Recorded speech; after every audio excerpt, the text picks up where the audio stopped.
paksiw na matang baka. Nilagyan ko ng ampalaya. Hi guys, samahan nyo kung magluto tayo ng paksiw ng ulam ko. Miss, ayusin mo here. Hi guys, naghiwa ko dito ng luya and then sibuyas. Ilagay ko lang po sa ating paglulutuan guys. So yun. Tapos, meron tayo ditong isda. Matang baka daw po ito. Medyo maliliit yung nabili kong isda na matang baka. Kulay dilaw po yung buntot niya at may kaliskis dito sa may gitnang gilid. Ayan guys. Tapos, naghiwa ko ng siling green at saka siling pula. Ayan, nilagay lang din po natin sa kawali. Pinagsama-sama lang po natin. Tapos, meron po ako dito na ampalaya. So, yun. Lalagyan po natin ng ampalaya. Ayan, nahiwa ko na po. Half lang po yung gagamitin ko ditong ampalaya. Hindi ko po iluluto lahat kasi magpapakbit ako sa susunod. So, yun, nilagay lang po natin dito guys. Minix lang po natin sa kawali yung ating isda. Ayan, ayusin ko lang po guys. Medyo ipababaw ko yung ating isda. Ayan guys.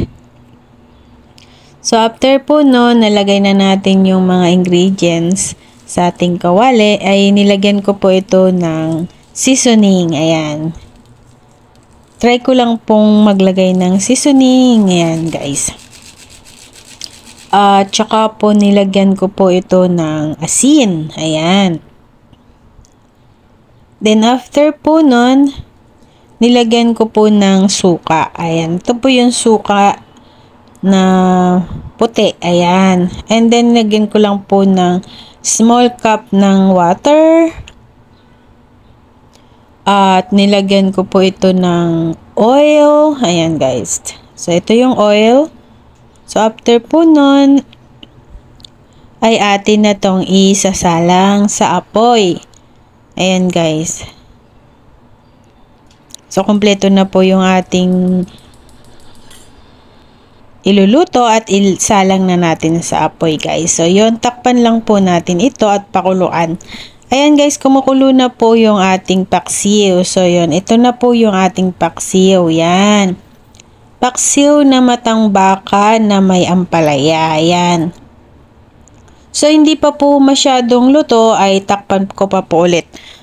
Nagdagdag pa po ako ng konting oras para po ito ay maluto. Ito na po yung sabaw niya, titikman ko kung okay na po yung ating alat. Ayan, yung ating lasa sa ating paksiw. So yun guys, I hope you like this video. Please give me thumbs up, like, share, and comment down below. Miss, ayusin mo here, San Man Sulok ng Mundo. Thanks for watching everyone. I love you all and enjoy lang po ang life. Ayan guys, so maglagay na po ako sa ating plate at tayo ay kakain na. Ayan, ang ulam ni Miss, ayusin mo, paksiw na matang baka na may ampalaya.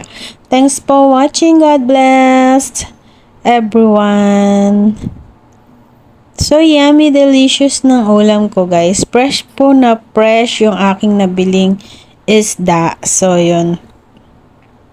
So, bali, dalawang lutuan ko po yon. Yung unang niluto ko po ay nilagyan ko ng sinabawang pritong isda na may kalabasa. At ito po yung paksiw na matang baka with ampalaya. Ayan, guys. So, yummy! Ito po yung isda na nabili ko. $50 po ito. Ayan.